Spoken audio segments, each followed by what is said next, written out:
Coucou, c'est Charlène pour l'art de créer. J'ai installé mon petit atelier pour me lancer sur ma toile. Ah, il fait tout gris aujourd'hui. J'ai dû mettre beaucoup de lumière pour y voir clair. Mais je vais aller marcher d'abord. Je vais aller prendre l'air un petit peu. J'ai pas envie de m'y mettre tout de suite. Je vais d'abord aller m'aérer et je vous emmène un petit peu avec moi. Je sais pas vous, mais moi, des fois... Désolée pour les bruits. Je me dis, j'ai envie d'aller marcher, j'ai envie d'aller prendre l'air. Et puis arrivé le moment, je suis là. Je dis, oh flemme, je vais plutôt m'asseoir, prendre un café, etc. Et j'ai découvert que juste en mettant mes baskets, mais en me laissant la possibilité de changer la vie, en général, juste le fait de mettre les baskets, je me dis maintenant qu'elles sont mises, autant y aller.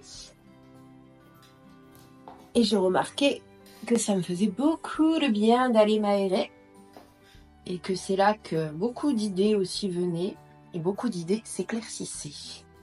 Donc, go pour marcher!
Et coucou, on se retrouve.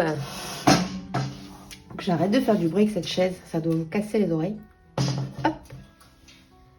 Alors, j'allais me mettre aux couleurs et je regardais un petit peu la composition. Et je me disais que j'aimais bien les lignes qui avaient été créées par certains collages et j'avais envie d'accentuer ça. Du coup, j'ai sorti petit magazine. Là, c'est Maison du Monde. Enfin, peu importe le magazine, j'ai envie de dire. Et je cherche en fait des lignes, des choses qui tombent, qui pendent. Me demandez pas pourquoi, je ne sais pas.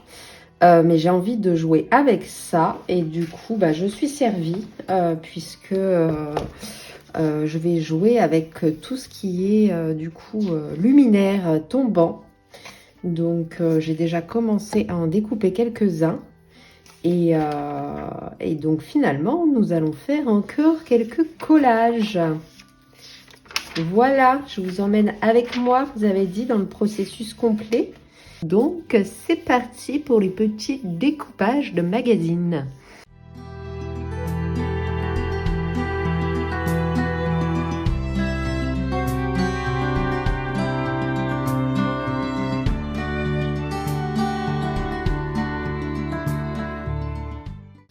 Allez, stop!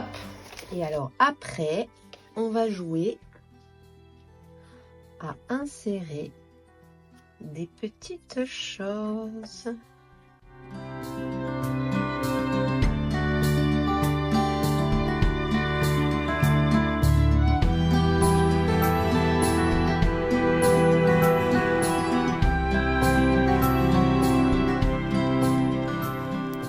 Hello! Alors, on a fini l'étape décollage, pour l'instant en tout cas. C'est pas exclu d'en rajouter après, mais pour l'instant c'est fini. Comme vous voyez les images de magazine, on a l'impression que ça va vachement ressortir quand on les pose comme ça. Mais en fait, comme le papier est très fin et qu'il y a, c'est imprimé des deux côtés, On joue plus sur la transparence quand on joue avec des images, des illustrations de magazines. Donc c'est bon à savoir pour, voilà, si vous voulez vraiment que l'élément y ressorte, imprimez-le plutôt sur une feuille de papier normale pour faire le collage ou le transfert. Mais si vous jouez directement avec les collages de feuilles de magazine, sachez que ça va être... on va jouer assez sur la transparence et on va perdre l'éclat de l'illustration. Voilà. Et ben, je vais vous emmener avec moi maintenant pour la mise en couleur. J'ai décidé de démarrer. Alors en général, j'aime bien démarrer avec différents médiums. Et là, je vais démarrer avec les Intense Block que j'aime beaucoup, très pigmentés, qui se diluent à l'eau. Je vais vous montrer un petit peu ça. J'ai aussi sorti ma petite boîte de carré comté. Donc peut-être je vais jouer avec ça, diluer un petit peu avec du médium mat pour jouer sur des effets légers de transparence avant d'attaquer des couches plus épaisses d'acrylique. Enfin voilà, je vais voir, je me laisse guider. Mais pour l'instant, voilà, j'avais envie d'explorer un peu avec d'autres médiums que l'acrylique. Donc j'ai sorti un petit peu tout ça. Et on va commencer l'intégration des collages par la mise en couleur. C'est parti pour l'art de créer!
Ça fait du bien. Ça fait du bien de créer. Je ne peux que vous le conseiller. C'est génial. Des fois, c'est dur de se lancer. Je sais, même moi, ça m'arrive. faut s'écouter hein, d'un autre côté. Mais des fois, juste en démarrant, vous voyez, moi j'ai démarré juste pour tester les couleurs et tout de suite, ça m'a donné envie d'attaquer en fait. Voilà, là j'ai posé une première couche d'intégration de couleurs. J'aime bien la tournure que ça prend. Je vous ai filmé le tout de toute façon. Le but du jeu là maintenant, c'est je vais laisser sécher un petit peu avant d'intégrer les couleurs complémentaires. Pour le coup d'ailleurs, on joue avec les complémentaires. C'est-à-dire qu'on va aller après dans les bleus et les verts. Et je reviendrai redonner un petit coup d'éclat à tout ça. Mais c'est plus dans les étapes finales pour rajouter de la lumière aux endroits qui sont un petit peu sombres. Et là, la texture va beaucoup m'aider parce qu'il suffira de passer dessus avec un peu de blanc et tout de suite, ça réveille la toile et ça apporte des touches de lumière. Voilà, je suis contente de la tournure que prend ce petit projet. Ça m'a donné encore plein d'idées pour des plus grands projets. Il faut vraiment que j'aille acheter les toiles parce que là je n'ai plus que des petits formats et j'aime bien m'exercer sur les petits formats, faire des petites choses des fois, mais je me suis rendu compte que j'ai vraiment besoin d'un grand terrain pour pouvoir vraiment exprimer tout ce que j'avais à exprimer et ne pas me limiter si j'ai envie de coller là, faire un transfert ici en respectant quand même une harmonie dans la composition. Si je veux pouvoir voilà, aller jusqu'au bout de mon processus et de mon envie, il me faut des grandes toiles. Donc prochaine étape, Géant des Beaux-Arts et on va aller racheter des toiles. Donc je pense que prendre des 60-90, j'aime bien le format paysage et je vais essayer aussi parce que j'ai des idées pour des formats, enfin j'ai des idées et je pense que le format adapté à cette idée sera du 80 par 80 et comme je vais vouloir d'abord m'exercer sur du plus petit, je prendrai aussi je pense du 50 par 50 parce qu'en fait j'ai jamais travaillé sur un format carré, je suis toujours en format paysage. Voilà, bah écoutez, je vous refilmerai la prochaine étape. Là, je pose un peu, parce qu'après une bonne session comme ça, créative, je suis en... Voilà, je tremble un peu, c'est intense. Donc, je vais me poser un peu et reprendre après. Alors, c'est pareil, pas de pression avec ça, parce que j'ai remarqué que quand je me disais, oui, il faut que j'avance... tu as dit que tu allais faire la vidéo sur tel sujet, etc. Il faut que tu le fasses. Ça me bloque, je me bloque. En fait, c'est vraiment un processus aussi où il faut savoir s'écouter. Et quand l'envie de créer vient et est plus forte que la flemme, que les obligations, etc., c'est là que les meilleures choses ressortent. Donc, apprenez aussi à vous écouter, à vous connecter à vous. Voilà, l'art de créer va bien au-delà des toiles là. Et ben écoutez, je vous dis pour vous du coup, à tout de suite pour la suite de la toile. Et coucou, je viens de faire un peu le montage de la future vidéo que je compte poster sur YouTube en rapport avec cette petite toile. Et je voulais ajouter les étapes comme je vous disais juste avant, des ajouts d'autres couleurs, etc. Mais la vidéo est déjà bien assez longue, donc soyez pas surpris. Je vais la poster telle qu'elle, là où on s'est arrêté aujourd'hui. Et la suite sera dans une prochaine vidéo, parce que je n'ai pas envie de faire des montages de vidéos qui durent 30 minutes. Là, elle est déjà entre, je ne sais plus, de 12 et 15. Et c'est bien assez long. Voilà. Du coup, je vous dis à la prochaine dans l'art de créer avec Charlène.